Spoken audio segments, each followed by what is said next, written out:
Ils célébrèrent la fête des pains sans levain pendant 7 jours, avec joie, car l'Éternel les avait rendus joyeux. Le passage que nous allons explorer aujourd'hui se trouve dans le livre d'Esdras, chapitre 6, verset 22.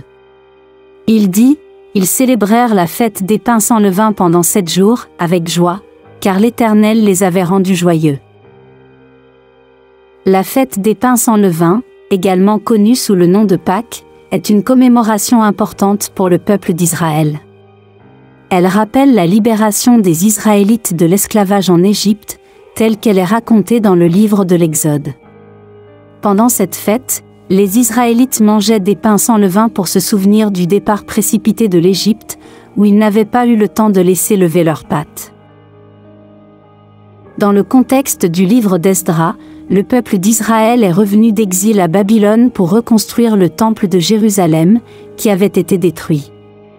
La célébration de la fête des pains sans levain est donc un moment de réjouissance et de reconnaissance envers l'Éternel pour les avoir guidés et soutenus dans cette entreprise. L'Éternel rend les Israélites joyeux pendant cette fête, car il a été fidèle à sa promesse de les ramener sur leur terre et de restaurer leur temple. La joie exprimée par le peuple d'Israël lors de cette célébration témoigne de leur confiance en Dieu et de leur gratitude pour ses bienfaits. Pourquoi les Israélites mangeaient-ils des pains sans levain pendant la fête de la Pâque? Les Israélites mangeaient des pains sans levain pour se souvenir de la précipitation avec laquelle ils avaient quitté l'Égypte.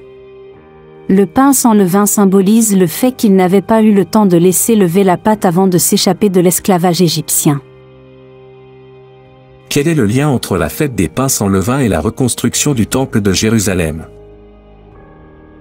La fête des pains sans levain, dans le contexte du livre d'Esdras, est célébrée avec joie alors que les Israélites reconstruisent le temple de Jérusalem.